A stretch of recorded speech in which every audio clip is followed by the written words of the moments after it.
Hey everybody, welcome to episode 72 of Let's Play Pokemon Heartgold. It is now very late on Wednesday night. It has been a few days since I've had the time to play, but I have been busy gathering the phone numbers of the various gym leaders throughout Kanto and Johto, and have actually managed to get, 12 of the 16 here in the Fighting Dojo for some battles. As you can see, it is starting to get a little crowded in here. So we are going to go ahead and start this bout of trainer battles. Should be some really fun ones. I think we're missing Faulkner, Lieutenant Surge, Claire, and Blue. Faulkner I have to wait until Saturday morning, since I only got his number this past Monday. Lieutenant Surge, we have to do something before we can get his, and I'll probably do that next episode.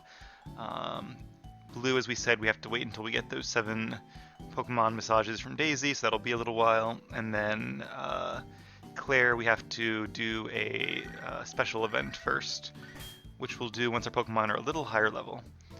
Torin is asking if I'm awake. He caught a Quagsire, tried to catch a Quagsire, and he's writing down the Pokemon name in his notebook. Alright, very nice, Torin. Anyway, since Faulkner is not here, I figured we'll go ahead and start with Bugsy, a trainer we have not faced in a very long time. And I'm going to start with Leah, a nice neutral lead. Good to see you again. Behold my bug research. Alright, getting right to the point, I like it. Here we go, Joe versus Bugsy, round 2. It's really cool facing the Johto gym leaders, because they all have different Pokemon, obviously, but I think Bugsy in particular is going to have a very different set of Pokemon than he had before. Because before he had, like, Scyther, Kakuna, and Metapod, and he might have Beedrill and Butterfree, but I kind of doubt it. So our Pokemon are about the same levels as the gym leaders. I think theirs range from like 50 to 60-ish, and mine are like 55 to 58. Swords Dance. Okay, I was kind of expecting a U-turn there, since that's Bugsy's signature attack. I also wonder if this might be his highest level, and he might have sent it out first just because of the U-turn, but Swords Dance and U-turn don't really go well together, since Swords Dance increases your attack, and U-turn switches out your Pokemon, which resets all stat boosts. Luckily, we are faster. So unless it uses a priority attack, we'll go first. And I think Scyther's or Sizer's only priority attacks are Quick Attack, which it doesn't get stabbed for, and Bullet Punch, which being Water type we resist. So we got a crit, but I don't think we really needed one. Not in the rain. And for most of these battles, oh, Dragon Pulse. We knew Dragon Pulse, but now we know Outrage, so we will keep our old moves. For most of these battles, I'm going to try to lead with a neutral Pokemon because you never know what they're going to send out first. And like in this case, if I had led with, say, Togekiss or Tyranitar, who are super effective against most bug types, they wouldn't have been good against Steelix. Likewise, Magmortar would have been really good, being Fire type, but if there was like an Amarith, whatever it's called, which is Bug and Rock, then Fire moves would not have been super effective, and I would have taken super effective damage in return. So I'm going to try to keep my my Pokemon that are either weak to the gym leader's type or strong against it in reserve, and start with a Pokemon that is most balanced. That way we can bring in our others as the opponent calls for it. Well, we still have plenty of turns of Rain Dance, so let's enjoy it by using another Surf. Heracross was able to do a decent bit of damage to Leah, but not quite a one-shot. I really like how they have 6 Pokemon too, which is a really big jump for these Johto trainers. For the Kanto ones, they really only have 1 more Pokemon, and I don't know if they changed up any, but we shall see. So Vespiquen is, I believe, Bug and Flying, a Generation 4 Pokemon with some really interesting moves, but otherwise not super powerful. It's decent, but there are better bug types. There are also worse bug types. And I think in these rematches they all have items.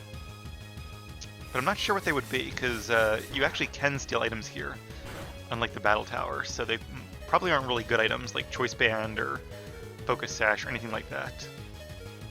Alright, so the rain ended. Let's see how much another Ice Beam will do. It'll be close. Vespiquen is pretty bulky for a bug type though, so... Oh, critical hit! Alright, nicely done, Leah. That was exactly what we needed. So 3 of Bugsy's Pokemon are down, and 3 to go.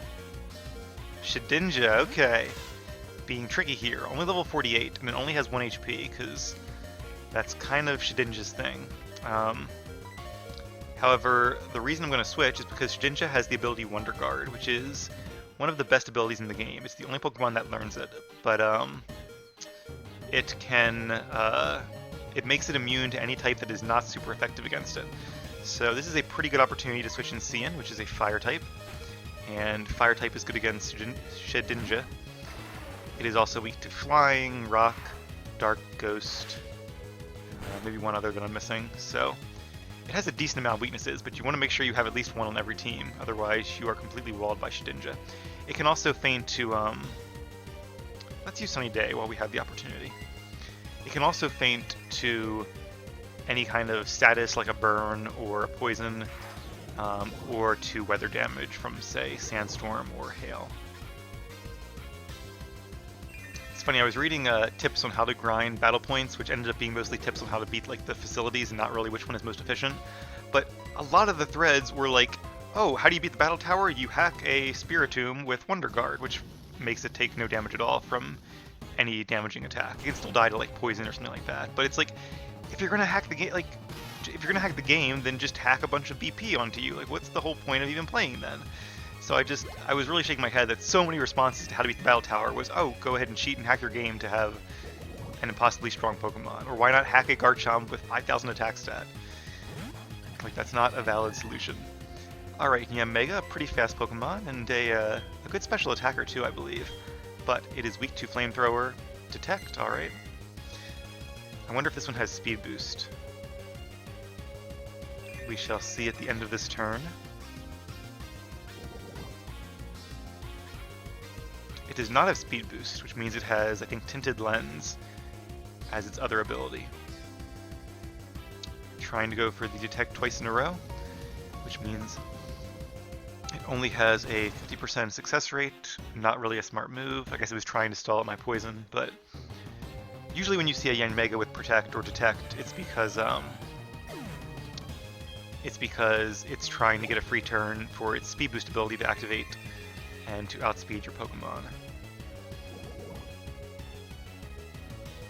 One thing I don't really understand is why a lot of Pokemon that have Detect tend to use it or have it over Protect. It seems to me like Protect has higher power points, so it's better, but there's a reason that Detect is better than Protect, which I'm missing. Somebody please leave a comment letting me know, because I am very curious. Even in like competitive battles, I've seen Pokemon that have Detect, and maybe they can't learn Protect? But I was pretty sure that almost every Pokemon can via TM. Alright, so we have defeated Bugsy. Not too tough. Kind of what I was expecting there. And Bugsy has disappeared, but we still have 11 trainers to go. Obviously we won't be facing them all in this episode, but I figure we'll get through as many as we can. Before we do that though, let's go ahead and heal up. I did buy some Hyper Potions, just to make this a little bit faster. So we will give one to Leah. And I will give one to Cian. I think we're doing okay on power points at the moment. Next up, let's go ahead and face Whitney. Kind of go sort of in order. I'd like to face the Johto ones mainly first, just because it's been a while since we faced them. Status, there you are. I have been growing some Lumberries, but might as well use the Pekka Berry. Alright, and against normal type, we could use Leah. Let's use Cherry, since Cherry could use the XP and is our lowest level. Alright, Whitney, you are up. I never break my promises. Are you ready? As ready as I'll be. Here we go. Alright, 6 Pokemon. I'm kind of glad that we didn't face Bulk in our first 2, just because Flying is such a diverse type that I could see him having like a Salamence or an Aerodactyl or Gyarados. Maybe not Gyarados, because Gyarados isn't really like a birdish Pokemon, even though it's technically Flying type. So she has Girafarig, which is normal and Psychic. Wonder if she'll have any normal and Flying types. There aren't too many Pokemon in this generation that are normal and something else. Girafarig and normal and Flying types are the only ones that spring to mind. There might be like 1 or 2 more. Oh, Bibarel. Bibarel is water and normal. Calm Mind increased Girafarig special attack and special defense, but Seed Bomb is a physical attack, so that was pretty much a wasted turn. I guess when he was hoping that Cherry was a special attacker, which is a fair bet. I feel like a lot of Meganium probably are. Licky Licky, pretty decent stats. Not a high level though, so once again we will go with our trusty Seed Bomb. Can't really remember what Licky Licky's defenses are. I think it has a high HP stat though. Yeah, apparently it does. And Ring Out, I believe does damage based on your HP. Maybe I'm wrong. Did a lot of damage, but not enough that we can't just use Synthesis to heal up. It's funny that Lance is the Dragon Trainer, but all of his Pokemon are Flying type. If he didn't brag about being the Dragon Master, you could easily mistake him for being a Flying type user. Especially in this game. Alright, so the trainers here do have items, which I pretty much expected. That would have played well if Cherry had used like Petal Dance and her Girafarig had survived. But luckily it didn't come to that. So barring a crit, it seems like Licky Licky will have one more chance to attack us. Or two. Nope, I'm wrong. And it does know Flamethrower. Luckily, it looks like Licky Licky doesn't have a very good special attack stat. Plus Meganium is a fairly bulky Pokemon, so... Oh, and there's Ice Beam, also super effective. So Licky Licky actually has a pretty good move pool. It just doesn't have the stats to really do that much damage. It's kind of a matter of a bulky Pokemon versus another. Alright, so as long as we don't get frozen or critical hit, and as long as Whitney doesn't have any more full restores, that's not good. Alright, well, it was bound to happen eventually. You did a good job, Cherry. Let's go ahead and bring in Rod, because I feel like we haven't really used Rod in a while, and obviously this is his real chance to shine. Being super effective against normal types. I'm not going to use close combat. I think Earthquake will probably be a knockout, and I don't really want to lower my defenses quite this early. It's a shame that Mega Horn and Stone Edge can both miss. I just feel like Licky Licky probably has, well, I don't know, it didn't take much from Meganium's Seed Bomb. Meganium's Seed Bomb is probably better than Rod's Earthquake. Let's go for Mega Horn. And it missed, that's what I was afraid of.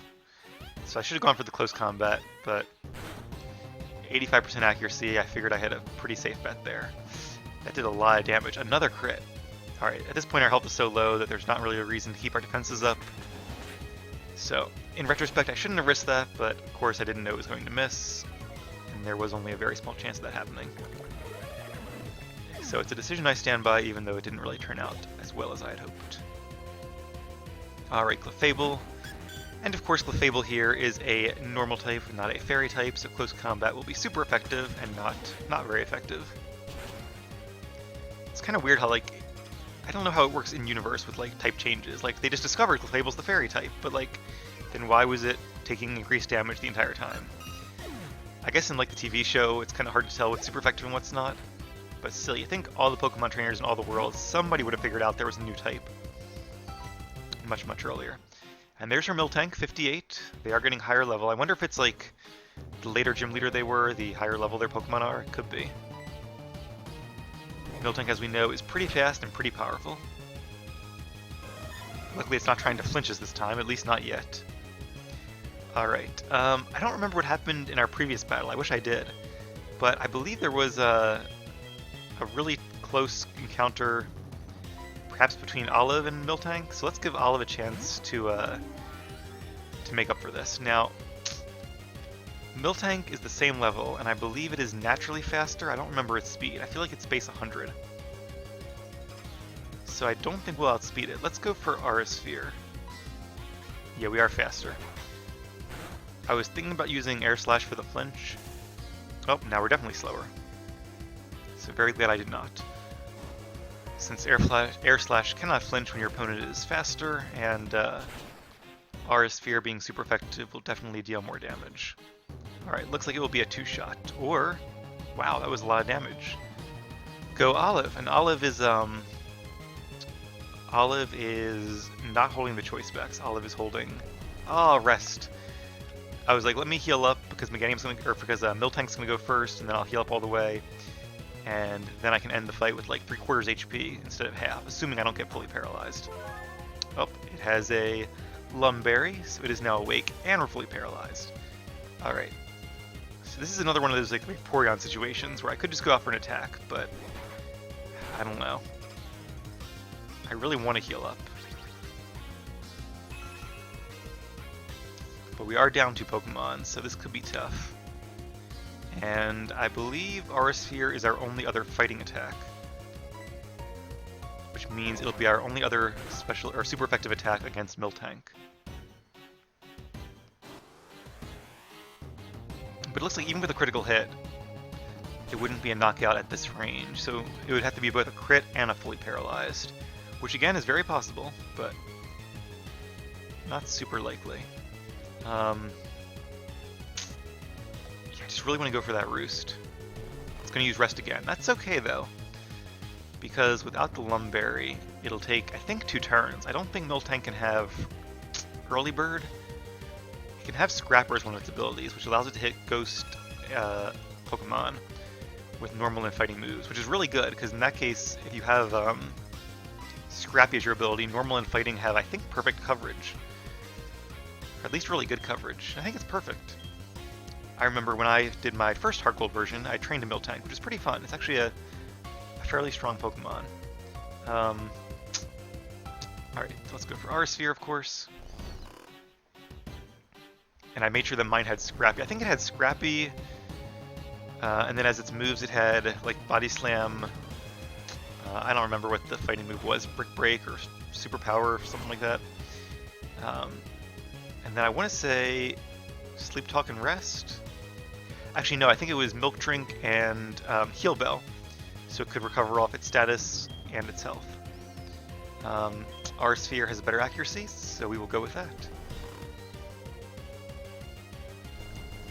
Oh no, what's this? Oh, it must have used Sleep Talk, okay. But we got lucky there, and that Sleep Talk selected Rest. Not sure why Miltank didn't use Sleep Talk the previous turn. Guess Whitney hasn't done a lot of studying, or doesn't know too much about her moves yet. And there's the Bibarel, as predicted, just for a little bit of somewhat diversity here. Oh, double team. That's okay, though, because our Sphere is actually a guaranteed hit move.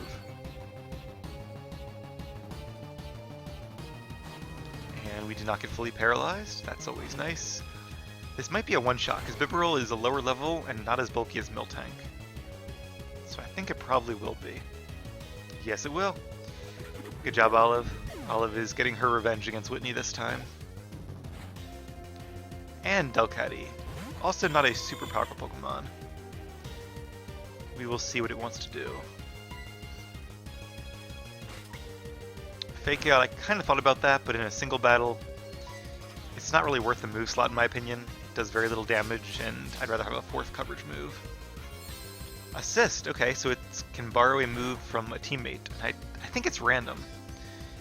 If it was like a select any move, that'd be a really cool ability. I kind of wish it was that way. We give Pokemon like Delcatty maybe a bit more usage. Not sure if there are any like really strong Pokemon that can learn it that it would make overpowered, but that would be pretty cool. Definitely got lucky there with an Ice Beam, I guess, from Lickilicky.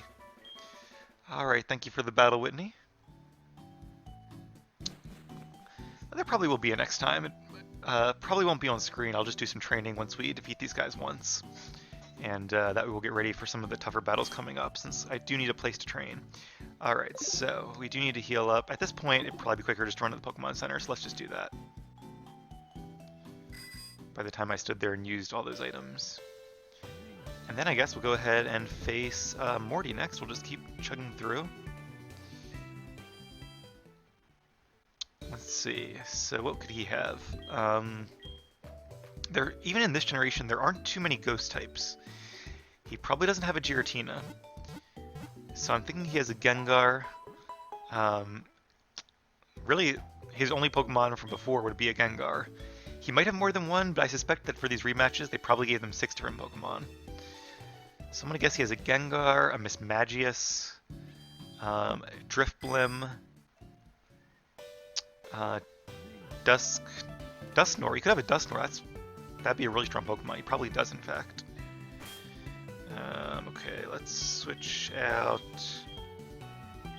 Let's bring C in again. A nice neutral matchup.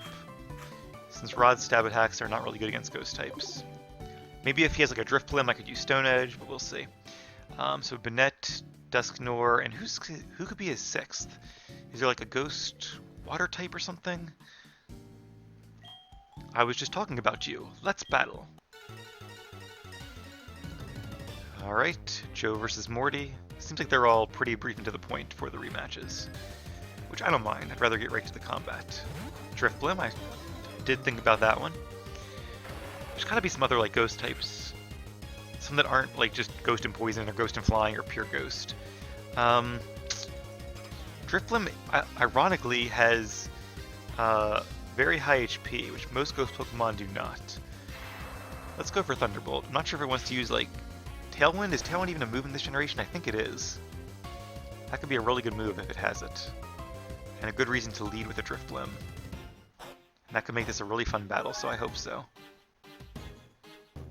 Citrus Berry, it looks like, yeah. Shadow Ball, just going for an attack. The question is, will this do more than half? It's gonna be close. Nope. Alright, good job, Magmortar.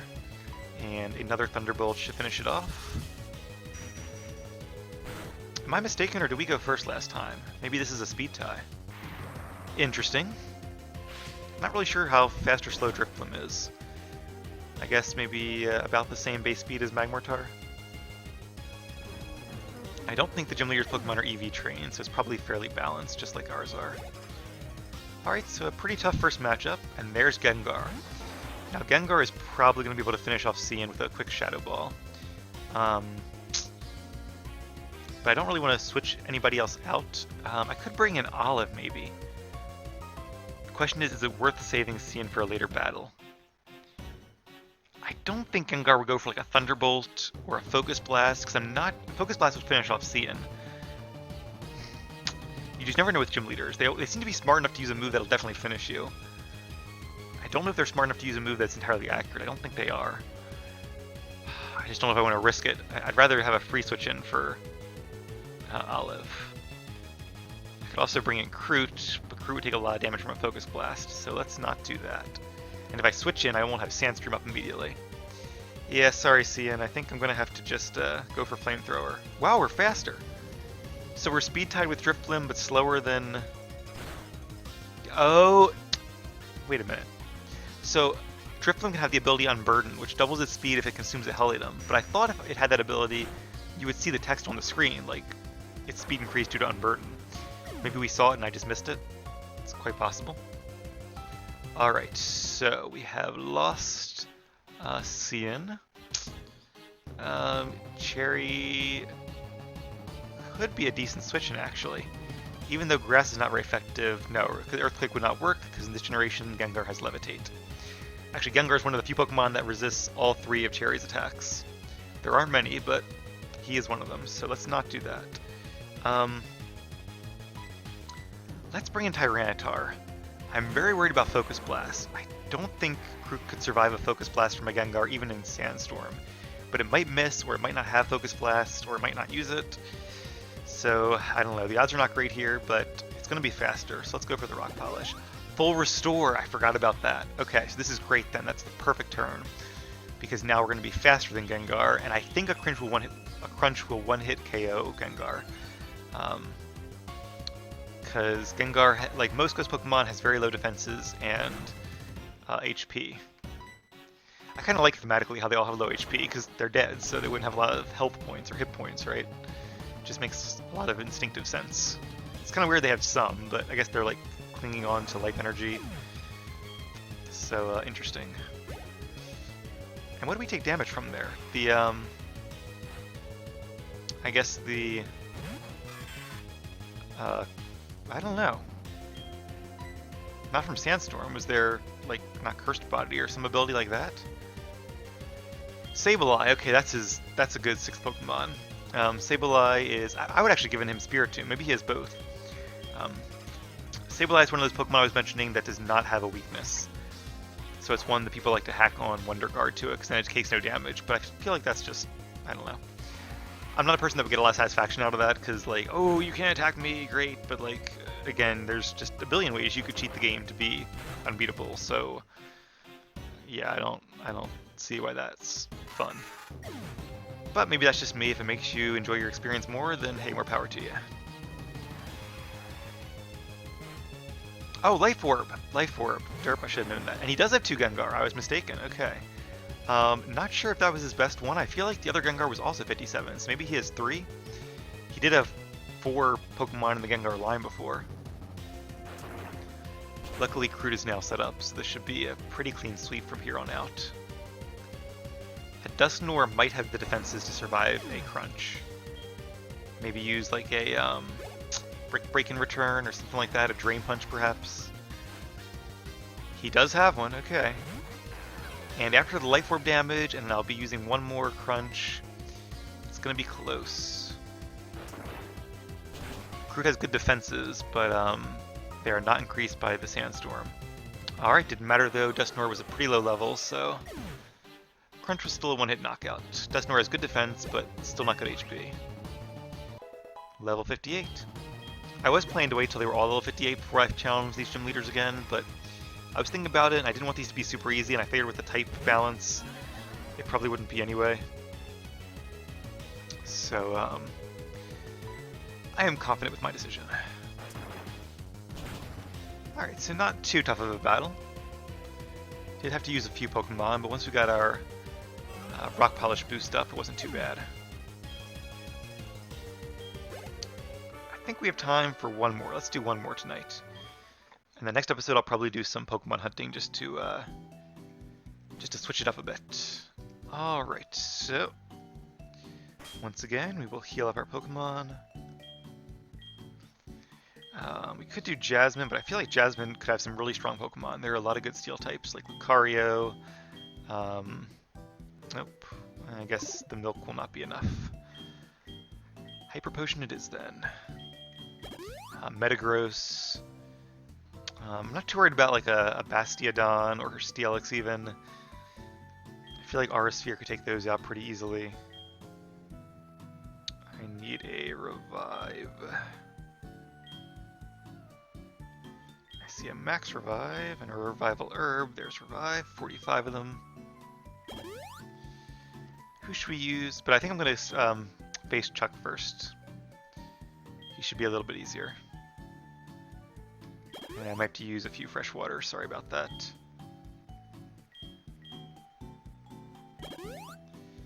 And okay, just 2. Not too bad. So Magmortar would be okay, but is there a Pokemon we haven't used yet? You know, let's do Rod. Fighting against fighting, because being part bug type, he will resist other fighting attacks. And while Chuck's Pokemon will resist Megahorn, they will not resist close combat.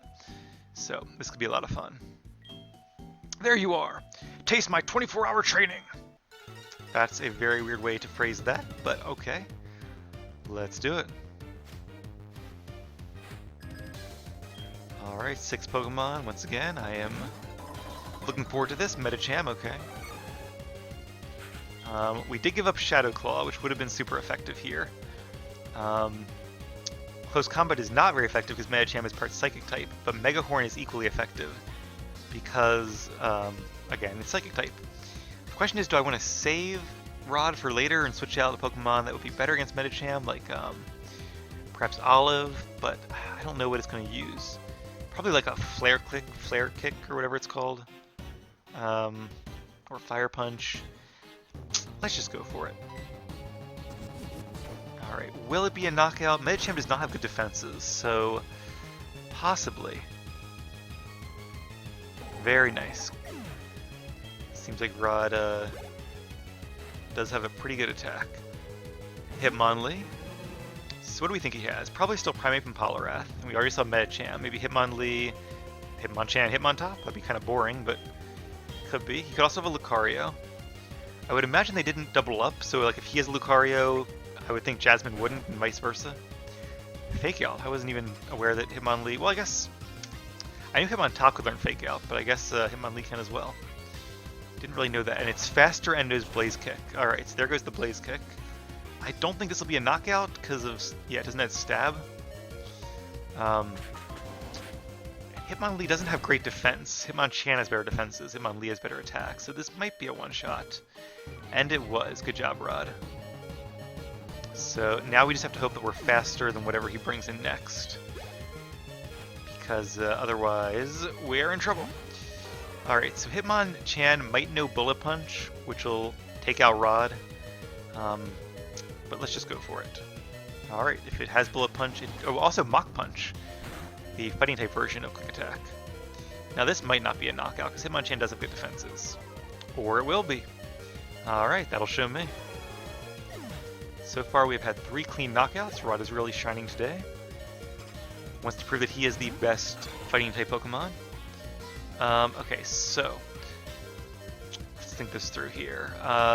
Stone Edge is not very effective against Breloom because of being fighting type. Earthquake is not good against grass type.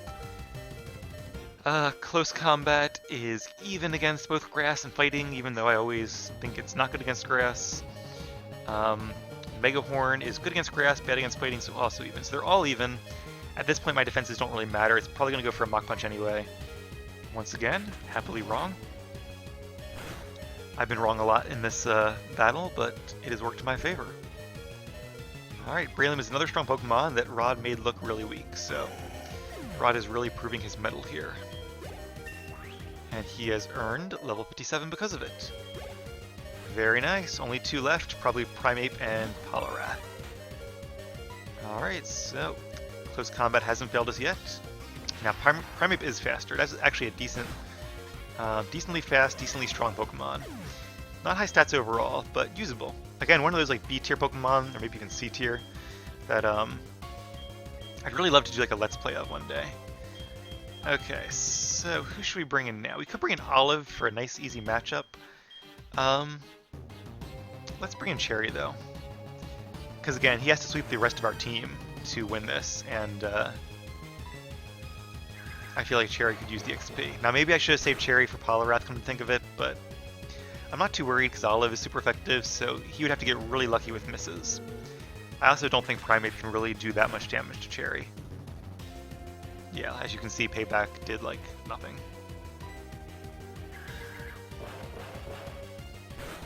Pretty sure Cherry should be able to clean up this game pretty easily. And with that done, we will have defeated 1/4 of the gym leaders. Unfortunately, I will have to spread out my playing a little bit. Level 60, they are getting better. And I'm happy to see that, because I always like a bit of a challenge. And so far, these have been pretty fun battles, but not like super challenging battles. I've never been really afraid of losing yet. That may change as we proceed. Another Citrus Berry, so this may not be a 2-shot, and unfortunately it may take it into range of a full restore. Now the question is, do I want to try to like outsmart Chuck and use like a body slam? That way it doesn't knock him into full restore range. I could, but I don't like really like exploiting the AI like that. I feel like that's exploiting the AI. Whereas this is like a real trainer, I would go for Seed Bomb. Alright, either way, it is using Focus Punch. So Double Team and Focus Punch is actually a pretty good combination. Because the only way he's going to use Focus Punch is if, for example, I miss. I could also use Synthesis, but that would be dumb here. He might use a full restore, so yep, there it is. So he's really relying on those double teams, which, depending on how lucky he gets, could be a good strategy. It's at least a strategy that has a chance of winning, however small.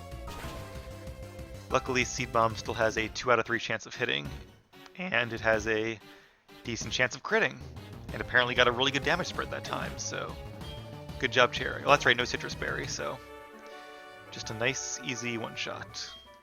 And a decent amount of money, too. I actually gave some, I bought some Carbos for Gengar for when we do legendary hunting. I wanted his speed to be as high as possible. Because actually that's what we'll be doing next episode, is trying to catch Latias. And depending on how quickly that goes, we might try one other Pokemon as well. So We'll have Gengar in the party, and I don't know about Kingler. I guess we'll have him just in case. But yeah, that should be a lot of fun trying to catch another roamer, and then, time permitting, a stationary legendary after that. So I am going to go heal up, switch out our party a bit, and I will see you guys in just a bit.